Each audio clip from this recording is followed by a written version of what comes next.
하나님 말씀은 구약성경 욥기 22장 27절에서 30절까지입니다.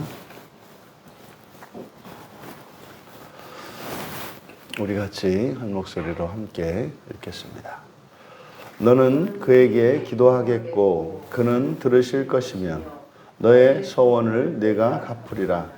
내가 무엇을 결정하면 이루어질 것이요 내 길에 빛이 비치리라. 사람들이 너를 낮추거든 너는 교만했노라고 말하라.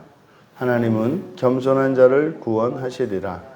죄 없는 자가 아니라도 건지시리니 내 손이 깨끗함으로 말미암아 건지심을 받으리라. 아멘. 회개의 축복이라는 제목으로 말씀의 은혜를 나누고자 합니다. 이 엘리바스의 이 이야기는 참으로 놀라운 이야기입니다. 21절에서 하나님과 화목하고 평안하라. 그리하면 복이 내게 임하리라. 지금 회개를 통해서 하나님과 이렇게 화목하게 되고 평화를 회복하게 되면 일어날 일에 대해서 이야기를 합니다. 물론 이것이 지금 욥의 입장에서는 인간의 의라고 하는 측면에서는, 그러니까 인간적으로는 이게 엘리바스의 이 말이, 이 촉구가, 회개하라고 하는 이 촉구가 맞지 않습니다만, 하나님의 창조 섭리 안에서 하나님께서 욥을 하나님 자녀 삼으려고 하시는 그 하나님의 뜻에서 보면 회개해야 하는 것은 틀림이 없죠. 그러니까 사람의 의의 문제를 가지고 회개하는 것, 이것은 이제 율법에 이르지 못한 것을 말할 것입니다. 그러니까 일반적으로는 사람들이 온전히 율법을 지키지 못하기 때문에 인간적인 의, 사람의 의에도 못 미치기 때문에 분명히 회개할 것이 있죠. 근데 이 욥기의 주인공으로 등장하는 이 욥이라고 하는 인물은 사람의 의를 이룬 사람입니다. 그래서 지금 엘리바스는 욥에게 이 사람의 의의 문제를 가지고 추궁을 하고 있습니다만 욥에게는 맞지 않다. 하지만 그러함에도 불구하고 회개를 촉구하는 것은 맞다. 그러니까 하나님의 의에는 사람이 이룰 수 없죠. 그것은 어떤 경우에도 사람이 하나님의 의에 이룰 수 있는 사람은 없습니다. 사람이기 때문에 그렇죠. 그래서 존재를 뛰어넘는 초월의 문제이기 때문에 하나님의 모든 피조물들은 각자가 타고난 그 존재의 한계 속에 갇혀 있는 겁니다. 사실은 갇혀 있는 것이 아니라 그 존재론적인 완전성만 가지고 있을 뿐이죠. 그런데 이 사람이라고 하는 존재는 사람의 존재를 뛰어넘어 하나님의 자녀 삼으시려고 하는 신적으로 초월해야 되는 존재이기 때문에 그래서 이 세상에 어떤 사람도 구원이 필요하지 않은 사람이 없는 겁니다. 그러니까 죄로 인해서 존재가 부패하였기 때문에 오염되었기 때문에 생겨나는 이 구원에 대한 1차원적인 이해, 그것이 아니라 더 나아가서 인간이라고 하는 존재적 완전성을 다 가진다 할지라도, 다시 말해 사람의 의를 완전히 다 갖추었다 할지라도 사람은 구원이 필요한 존재다. 그래서 엘리바스가 회개를 촉구하는 것은 맞다. 회개를 촉구하는 것은 맞다. 그러니까 이 세상을 살아가는 모든 사람들에게 회개를 촉구할 때 사실은 두 가지 경우가 있을 수 있는 거예요. 어떤 사람은 정말로 드물지만 사람의 의를 잃은 사람들에게도 성경은 회개를 촉구하는 거죠. 그런데 사람의 의에 못 미치는 상식 이하의 사람들에게 회개를 촉구할 때는 사람의 의의 문제를 가지고 촉구합니다만 예수 그리스도를 믿음으로 사람의 불완전성, 다시 말해 죄와 허물로 인해서, 그러니까 인간적인 죄와 그 허물로 인해서 회개를 할 때 그리스도 예수를 믿는 믿음 안에서 그리스도로 말미암아서 그것이 동시에 하나님의 의에 이르는 일이 같이 일어나는 거죠. 그래서 동시에 일어나는 사건이 되는 겁니다. 그러니까 그러면 죄 있는 사람이 죄 없는 사람보다 은혜가 더 크다고 할 수 있죠. 죄 없는 사람은 하나님의 의의 증진만 있을 것이고, 죄가 있는 사람은 사람의 의도 증진이 되면서 동시에 하나님의 의도 증진이 될 거기 때문에 죄 있는 사람에게 하나님의 은혜가 더 크게 작용을 하는 거죠. 그래서 어쨌든 지금 엘리바스가 회개를 했을 때, 하나님과 화목했을 때 그에게 주어지는 복, 그 복에 대해서 이야기를 하는데, 첫 번째로 27절에서 너는 그에게 기도하겠고 그는 들으실 것이며, 지금 이제 우리말 성경에 접속사를 제대로 번역하지 않았기 때문에 이것이 이제 따로 이렇게 그리고를 연결되어 있습니다만은, 앞에 너는 그에게 기도하겠고가 아니라 기도할 때입니다. 기도할 때. 그러니까 네가 그에게 기도할 때 그는 들으실 것이다.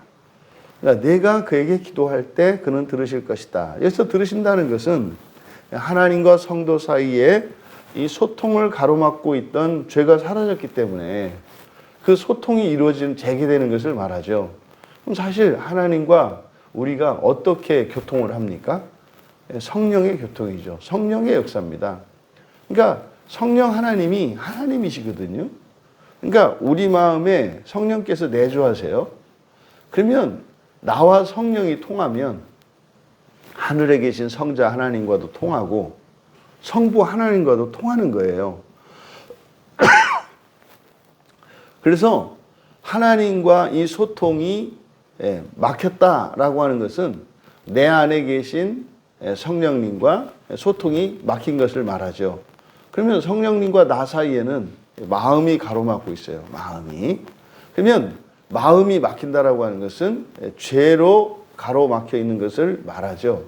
그러니까 기도할 때 들으시는 것. 여러분, 우리가 살아가면서 그 어떤 경우에, 모든 경우에 우리가 성령님과 교통할 수 있다면 그는 우리에게 때를 따라 지혜를 주실 거고요. 또 우리에게 힘과 능력을 공급하실 것이고요. 또 우리의 소원을 들어주시는 일들이 일어나지 않겠습니까? 또 두 번째로 너는 너의 소원을 갚을 것이다.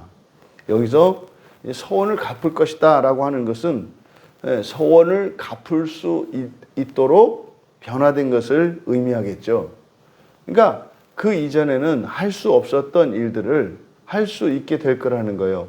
여러분, 우리가 하나님께 이렇게 해서 이렇게 이런저런 서원들을 하지 않습니까? 하나님, 제가 이렇게 할게요. 우리 같은 경우에 한 달에 한 번씩 성찬을 하면서 언약을 갱신하잖아요.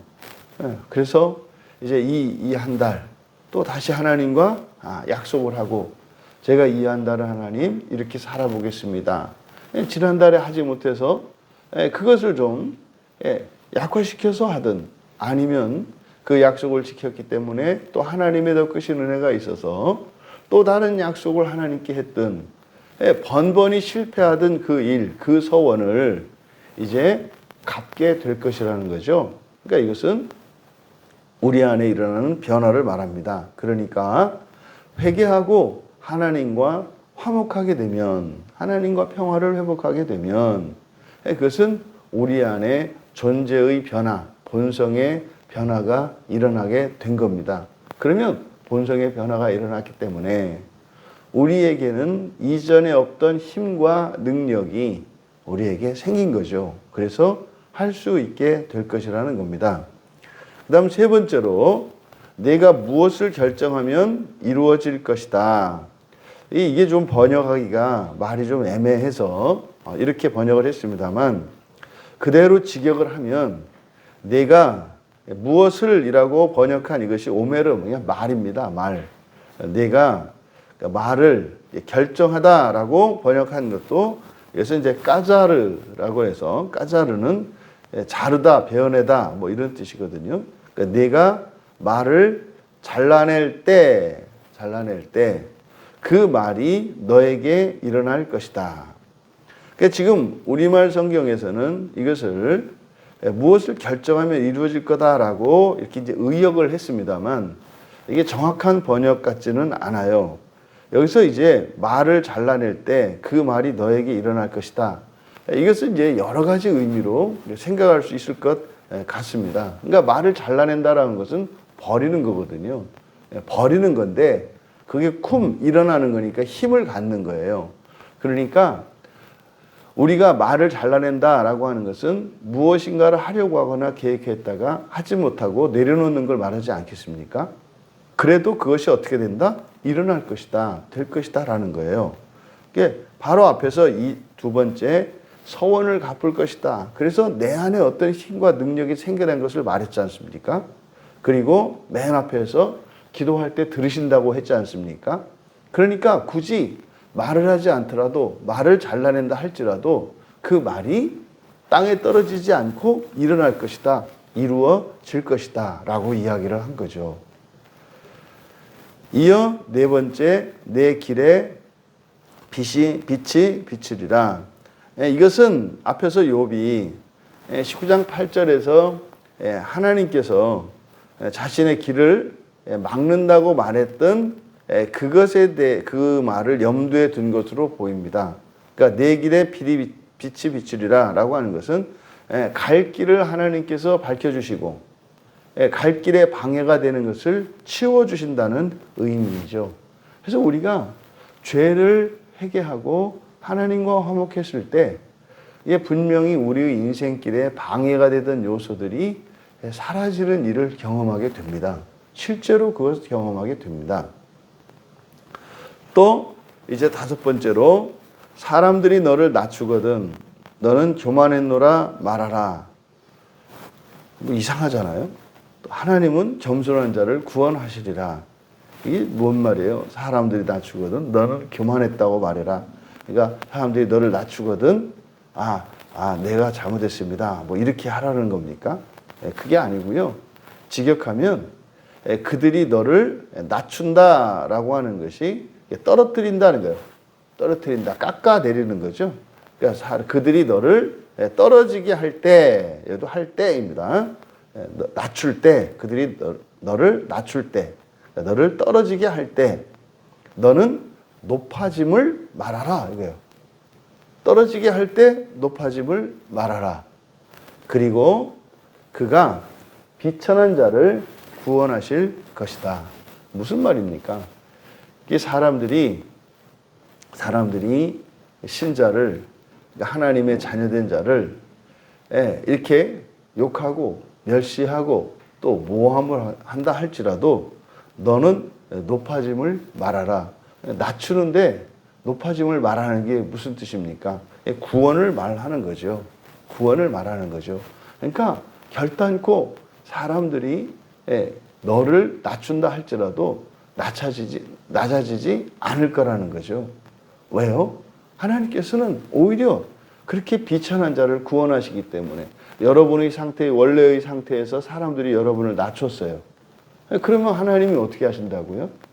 공의의 하나님께서 반드시 여러분의 자리를 높이신다 이 말이에요. 그래서 회개를 하고 하나님과 화목했을 때 누군가에 의해서 낮아지더라도 오히려 낮아진 것 때문에 높아지게 될 것이라고 이야기하는 거예요. 그러니 여러분, 우리의 권리나 자유가 박탈당하고 상실당할 때 우리가 얼마나 상심하고 얼마나 절망하고 얼마나 분노합니까? 왜 그렇습니까? 그게 해가 되기 때문에 그러죠. 손해가 되기 때문에 그러죠.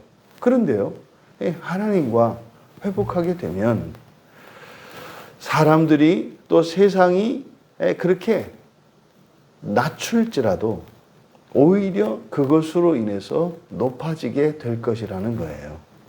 이것이 하나님과 화목했을 때 일어나는 축복입니다. 다음 여섯 번째로는 죄 없는 자가 아니라도 건지시리니 네 손이 깨끗함으로 말미암아 건지심을 받을 것이다. 여기서 그러니까 죄 없는 자가 아니라도 건지실 것이다. 여기는 그러니까 그는 그러니까 그대로 직역하면 죄 없지 않은 자를 구원하실 것이다. 그러니까 하나님은 죄 없지 아니한 자를 구원하실 것이다.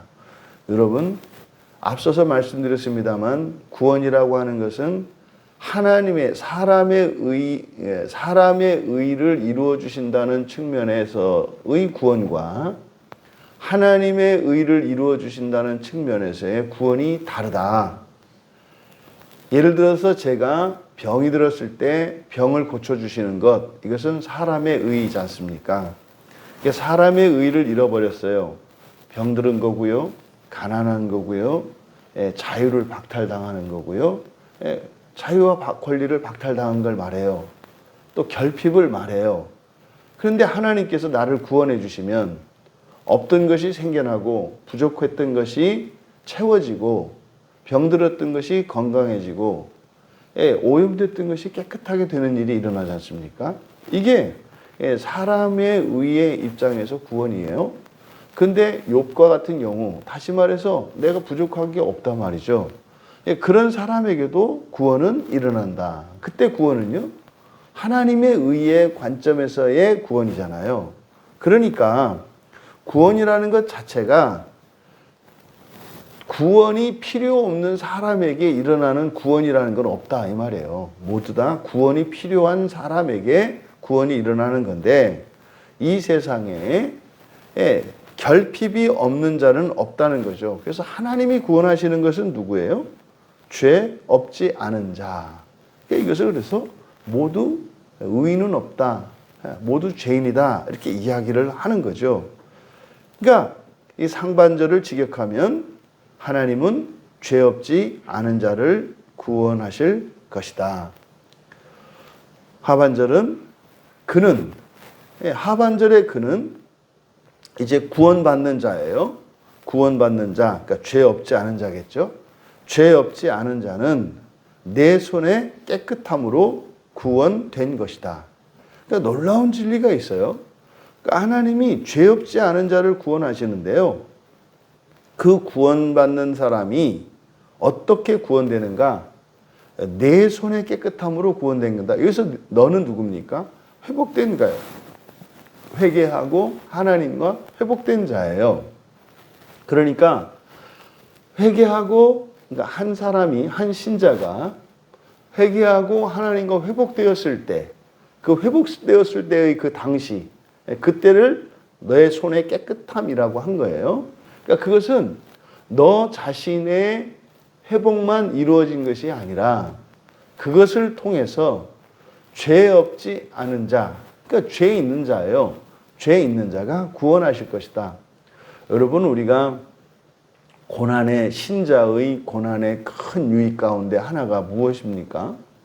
그 고난이 은혜를 알지 못하고 스스로 하나님께 은혜를 구할 수 없는 자들을 구원하시는 도구로 사용된다 그랬잖아요. 신자의 눈물과 고통과 탄식은요, 예수 그리스도를 알지 못하고 또 하나님으로부터 등을 돌리고 있어서 은혜를 받을 수 없는 이들에게 하나님의 구원의 은혜가 흘러갑니다. 그래서 사실상 신자가 이 세상을 사는 동안 할 수 있는 섬김이 긍정적인 섬김과 부정적인 섬김이 있는 거예요. 긍정적인 섬김이라는 것은 하나님이 주신 그 복을 가지고 육체를 살리고 세상을 살리는 일이겠고, 또 하나는 고난으로 하나님은 내가 누려야 할 그 고난의 기간 동안 이 고난이 없었더라면 내가 누렸을 자유와 기쁨과 그 은혜를 다른 누군가에게 흘려보내주는 거죠.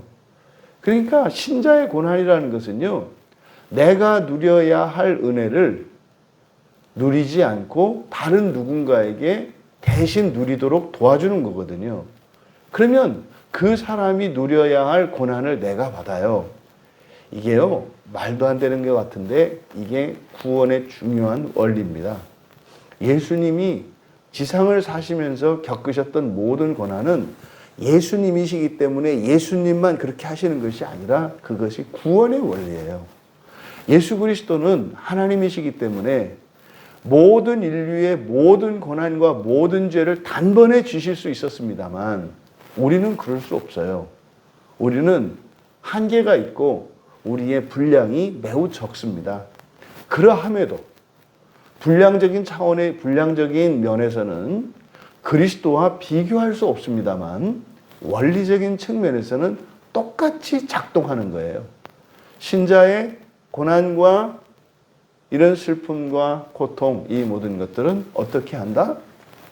죄 없지 아니한 자를 구원하시는 하나님의 은혜의 방편이 된다. 그러니까 회개하고 하나님과 회복한 자, 이것은 오늘날로 말하면 그리스도인이거든요.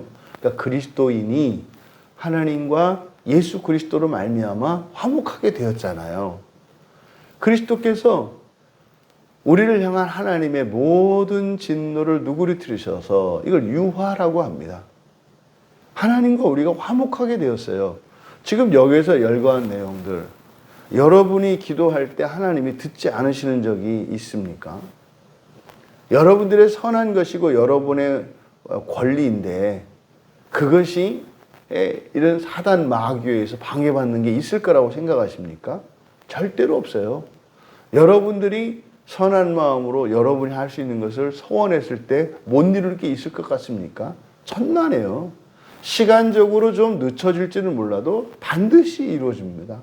반드시 이루어져요. 또 여러분들이 나아가고자 하는 그 부활을 향한 그 길, 거기에 무슨 방해가 있습니까? 사망이 그것을 가로막습니까? 절대 그런 일 없습니다. 이 세상을 사는 동안 여러분들이 아무리 비참하고 불행한 인생을 살아간들 여러분들의 그 부활의 영광에 비견할 만 하겠습니까? 없어요. 지금 이 구약의 계시에서는 예수 그리스도의 십자가의 대속의 의미를 모릅니다. 심지어 아브라함의 자손으로서 모세의 언약 속에 있었던 이스라엘 백성들도 오실 메시아를 기다리고 있습니다만 메시아를 통해서 이루어지는 십자가의 대속의 영광이 무엇인지를 몰라요. 우리가 죄 가운데 있을 때도 하나님과 막히는 법이 없어요. 언제든지 돌아설 수 있고요. 언제든지 기도할 수가 있어요. 이게 병이죠, 사실은. 우리에게. 그냥 우리가 작은 죄라도 딱 지면 그 죄가 회개되지 않는 동안은 뭐 기도할 수도 없고 예배 드릴 수도 없고 성경 볼 수도 없고 설교를 들을 수도 없고 마음이 답답하고 그러면요. 뭐 하나님께 오지 않고서야 어떻게 배견하겠어요? 근데요. 죄 가운데 있을 때도요. 살만해요. 뭐 조금 뭐 은혜가 없어서 좀 그렇긴 한데요. 얼마든지 하나님을 대신할 거리들이 주변에 있어요. 이게 성령의 역사예요. 그러니까 이게 딜레마라고요. 은혜가 너무 커서 마음이 꽉 막히는 적이 없어. 그러니까요. 꼭 즉시로 주님께 돌아오지 않아도 되는 거예요. 그러니까요. 돈 한 푼도 없고 힘도 없고 뭣도 없으면 어떻게 돼요? 뭐 갈 데 없으니까 그냥 하나님 이렇게 된다 이 말이에요. 근데 그게 없어요, 우리한테는. 이게 그리스도의 공로인데 이게 너무 커서 이게 문제라. 근데 사실은요, 그렇게 하시는 이유가 뭡니까? 우리의 자유의지죠. 어쩔 수 없어서가 아니라, 사방이 막혀서가 아니라, 다른 길이 있음에도 불구하고, 기꺼이 자발적으로 주님 앞으로 나오기를 원하시는 거죠. 이 엘리바스가 여기에서 이야기한 이 6가지의 회개의 축복이라고 하는 것은 사실상 그리스도인이 누릴 수 있는 영광이 무엇인지를 정리해 준 겁니다. 그러함에도 불구하고 우리에게 죄가 있다면 분명히 성령 하나님과 우리 사이의 이 소통이 완전하진 않아요. 아주 작죠. 예. 우리의 죄가 들러붙어서 낙타와 같이 되고 성령과 교통할 수 있는 문은 바늘귀 같이 되어 있다면 소통이 제대로 일어나겠습니까? 그래서 우리들이 가지고 있는 이런 죄들을 깨닫고 그것을 회개했을 때 분명히 교통하시는 성령의 역사를 우리는 분명히 경험하게 됩니다. 그래서 우리가 일상생활 속에서 하나님과의 교통이 더 활발하고 넓혀진 것을 우리가 느끼게 되죠. 자유롭게 되고요. 믿음이 강화되고요. 소망의 빛이 밝아지고 결국 우리의 삶 속에서 우리의 내면에서는 사랑이 가득 차게 됩니다. 그러니까 성령의 교통이 넓혀지면 커지면 반드시 일어나는 일이 사랑의 확장이에요. 그러니까 성령 하나님과 나 사이의 교통이 더 원활해지면 그것은 관계의 확장으로 일어난다 이 말이에요. 관계의 확장이라는 게 뭐예요? 사랑의 확장인 거죠. 그러면요. 하나의 죄를 우리가 회개했을 때 관계의 확장이 일어나서 사랑이 넘쳐나고 또 그것은 우리의 존재의 변화가 반드시 일어납니다. 본성의 변화가 반드시 일어나요. 그러면요. 환경의 변화는 동반되게 되어 있습니다. 그뿐만 아니라 우리가 회개했을 때 그것이 나 개인의 구원의 진전일 뿐만 아니라 죄 없지 아니하는 자. 그러니까 이것은 우리가 불신자로 봐야 합니다. 불신자들을 구원하시는 하나님의 능력이 돼요. 그러니까 신자 한 사람이 자신의 구원을 이루어가는 그 일은 아직 예수 그리스도를 믿지 않고 주님이 누구인지 알지도 못한 채 있는 이들의 마음에 어떤 변화가 일어나요. 신비적인 변화가 일어나요. 사실은 그러한 원리로 그런 과정을 거쳐서 여기에 있는 우리들도 주님께로 오게 된 겁니다. 여러분, 어떻게 우상과 미신의 땅이었던 이 나라에 선교사 한 사람이 맨 처음에 왔을까요? 왜 그 선교사가 우리나라에 왔을까요? 이것은 앞선 신자들의 그 회개를 통해서 또 그 신자들이 겪었던 고난을 통해서 그 은혜가 차고 넘쳐 흘러왔던 것이죠. 여러분, 우리가 여기서 그러면 뭐 예수 믿지 않는 사람에게도 구원이 있다는 얘기냐 뭐냐 하나님께서 하시도록 내버려 두시고요.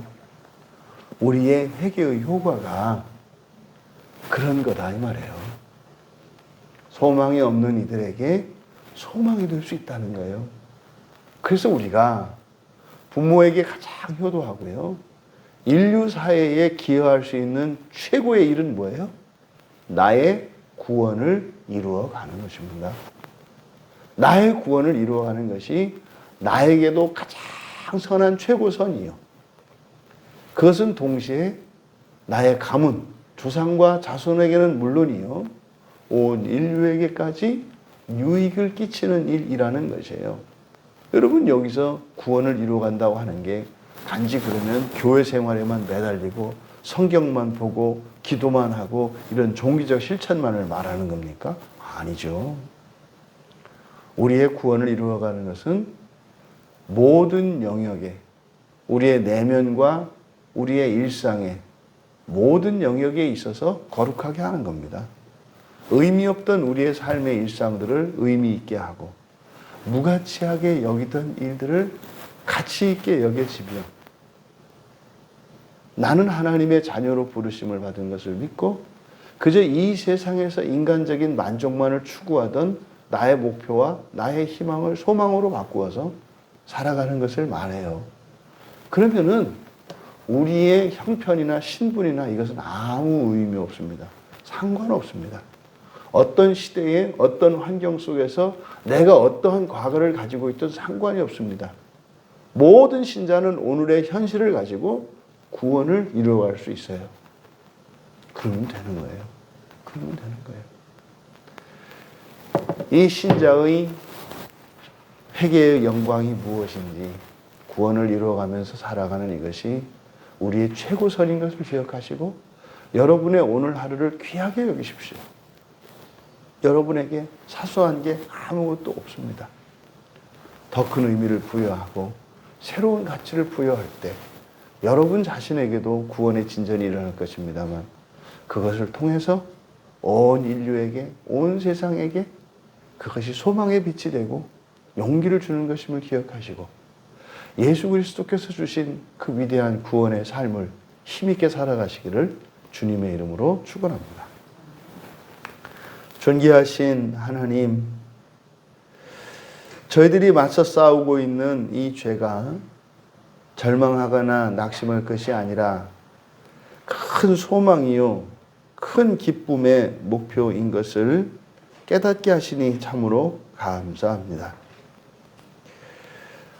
저희들의 마음이 흔들리지 않고 저희들의 지성이 어두워지지 않도록 은혜를 내려주셔서 우리의 환경이 어떠함이나 우리 내면의 어떠한 상태가 아니라 지금 현재의 나를 거룩하게 변화시켜가는 이 회개의 일이 나를 위한 최고의 일이요 뿐만 아니라 인류 사회와 창조 세계 전체에 끼칠 수 있는 최고의 선한 일인 것을 깨닫게 하여 주셔서 그 모든 것이 확인하게 입증되는 그 부활의 소망으로 오늘 하루를 힘있게 살아갈 수 있도록 은혜를 내려 주시옵소서.